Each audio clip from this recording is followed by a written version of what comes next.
Bienvenue dans cette vidéo où je vais parler du time boxing. Alors je suis sûr que si tu es là, ça veut dire que tu as du mal un petit peu à organiser ta journée, que tu fais peut-être une, deux, trois tâches tout au plus et que tu voudrais en faire plus. Et je pense que cette vidéo elle est clairement faite pour toi. Je vais te montrer qu'avec le time boxing, tu vas pouvoir faire plus de tâches, être plus productif dans ta journée. Time boxing, c'est quoi? C'est en gros le fait d'allouer une plage horaire spécifiquement pour faire une tâche. Ça veut dire que si dans ta journée, tu as 6 tâches à faire, bah, tu auras 6 créneaux horaires dans ta journée, tout simplement.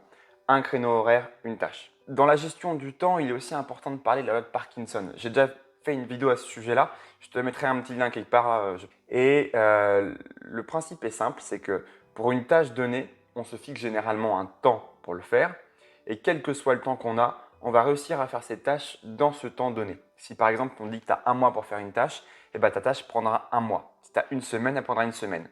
Et en fin de compte, si ta tâche ne prend réellement que 2 heures à faire et que tu te donnes un mois, bah, le reste du temps, tu finis par procrastiner en fin de compte. Donc c'est bien d'allouer précisément le temps nécessaire pour faire ta tâche. Et justement, le time boxing te permet d'y arriver et ça te permet en fait d'accomplir ta tâche en un temps que tu as prévu en prenant en considération ces lois de Parkinson. Maintenant, combien de temps par créneau? Alors, il n'y a pas de règle spécifique là-dessus. Ton créneau, tu vas lui donner le temps dont tu as besoin. Mais je te conseille de ne pas faire en dessous une demi-heure, ni de faire au-dessus 2 heures. Bien évidemment, ça c'est pour des tâches un peu plus longues. Si tu as une tâche qui prend 5 minutes, tu ne vas pas t'empêcher de la faire juste parce que je te dis de prendre un peu plus d'une demi-heure, évidemment. Fonctionne par tranche d'une demi-heure. Une demi-heure, 1 heure et demie, 2 heures, tout simplement. Maintenant, je voudrais te parler des blocs souples et les blocs stricts. Le bloc strict, ça veut dire qu'une fois que tu as fini ton créneau, par exemple d'une heure, et ben, que ta tâche soit finie ou non, tu arrêtes ta tâche et tu passes à la suivante, comme prévu.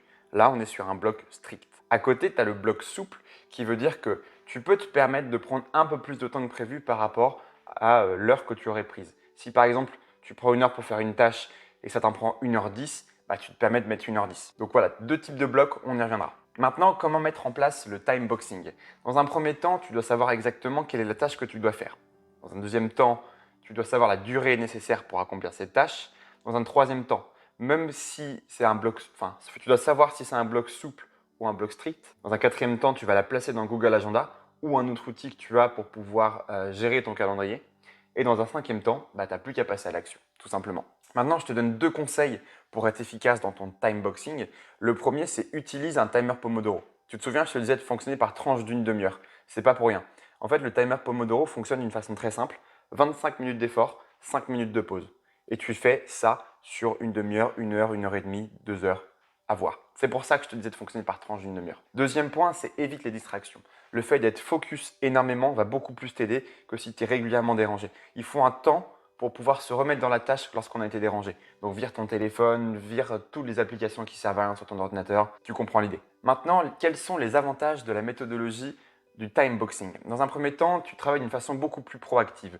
En fait, c'est une méthodologie qui est axée sur le fait d'être bien organisé et donc du coup, tu sais précisément quelles sont tes tâches et tu peux être proactif. Deuxième point, c'est que tu vas gagner en concentration. Vu que ton cerveau sait que ce moment-là est spécifiquement dédié à une tâche précise, ton cerveau va être beaucoup plus efficace. Troisième point, c'est que tu as beaucoup plus de motivation, ce qui est plutôt intéressant parce qu'en fait, tu sais que ta tâche, tu vas pouvoir la faire d'une manière simple, d'une manière focus et spécifiquement pour ça. Ça a tendance à augmenter notre motivation. Dernier point, ça permet d'éviter le perfectionnisme inutile. Lorsque tu fais notamment avec des blocs stricts, si tu te dis que tu finis ta tâche au moment où ton timer sonne et que tu ne cherches pas à aller plus loin, bah, tu ne perds pas du temps à faire des détails inutiles. Maintenant, les inconvénients de la méthode. Dans un premier temps, c'est difficile parfois de finir sa tâche en temps et en heure. Donc, on a tendance des fois à prendre plus de temps si on fonctionne avec des blocs souples. Et en fin de compte, on ne fait pas tout ce qu'on a envie de faire. Dans un deuxième point, c'est que le travail finit par être bâclé.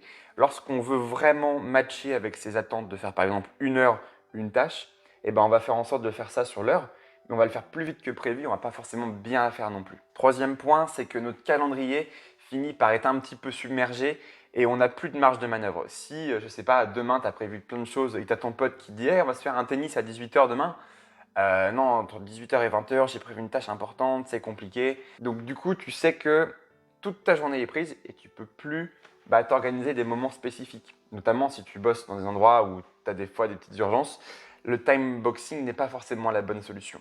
Et le dernier point qui est un des plus importants, c'est qu'en fait, c'est un travail qui est orienté sur le temps. Ça veut dire que tu fais tout selon ton temps et non pas selon ta tâche. Donc, c'est deux choses différentes. Certains s'adapteront très très bien au fait d'avoir un emploi du temps orienté sur le temps, d'autres pas. Voilà. Donc, ça dépend de chacun, c'est des choses à tester et à comprendre. Maintenant, conclusion.